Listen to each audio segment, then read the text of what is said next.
தனு வேண்டாம் முடியாது. கேளு தனு. நான் மாமாவை தானே கேட்க போறேன். உனக்கு என்ன வந்தது? தனு பேசாம பான்னு சொல்லு. என்ன தனு நீ? மாமா தனு நீ வேண்டாம் தனு. மாமா வேண்டாம். மாமா நான் உங்களை ஏதாச்சும் திட்டினேனா?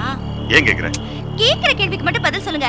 உங்க வேலை விஷயமாவோ உங்க பண விஷயமாவோ ஏதாச்சும் திட்டினேனா? அதெல்லாம் ஒண்ணு இல்ல. கேட்டுக்க. இவன் சொல்ற மாமா உங்க மூஞ்சி ஒரு மாதிரியா இருக்கா, கலையாவே இல்லையா. நான் சொன்னேன் எப்பவுமே மாமா மூஞ்சி அப்படிதான் இருக்கும்னு. கேட்க மாட்டேங்கிறா. நான் உங்ககிட்ட சண்டை போட்டேனா அதான் மூஞ்சி தூக்கி வச்சிருக்கீங்களா? சொல்லுங்க அவகிட்ட. தனு மாமா ஏன் மாமா ஒரு மாதிரியா இருக்கீங்க? நான் மருந்து கொடுக்கும்போது கூட உங்களை கவனிச்சேன். அதான் தனத்துக்கிட்ட கேட்டேன்.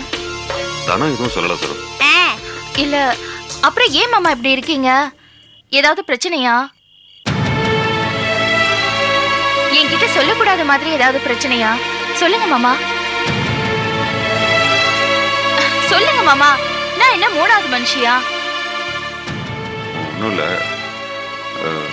அது வந்து அட என்ன ரயில் மாதிரி போட்டு இழுத்துக்கிட்டே எதுவா இருந்தாலும் போட்டு உடைங்க. இது ஒரு பொண்ணோட விஷயம். பொண்ணோட விஷயமா?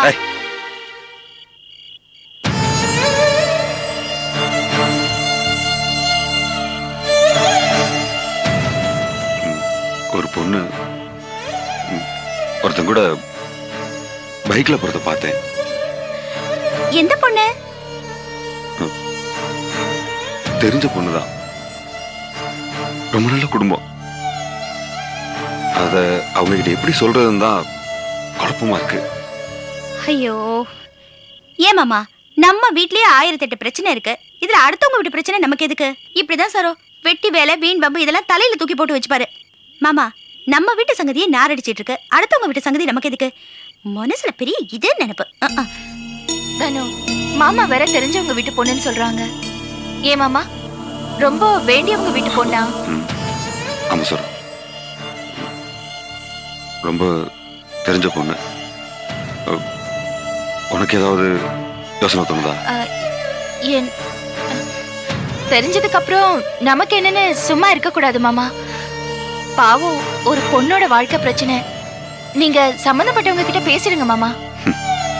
அவங்க அப்பா ரொம்ப நல்லவர்.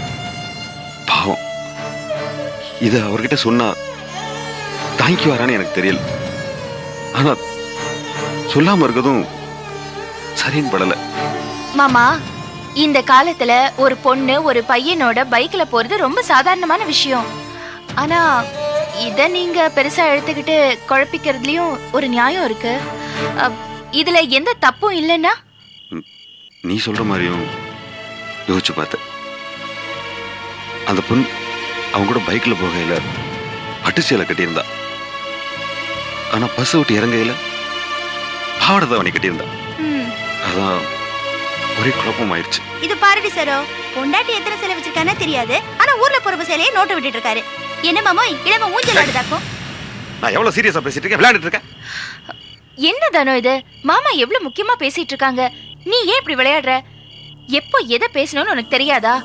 சரி சரி, அதுக்காக நீங்க 2 பேரும் சேர்ந்து என்ன ஒண்ணு திட்ட வேணாம். எவ்வளோ ஒருத்தி பைக்ல போனாலும் அதுக்காக நான் வாங்கி கட்டிக்கணுமா? 2 பேரும் பேசிக்கங்க, நான் வாரேன். தனு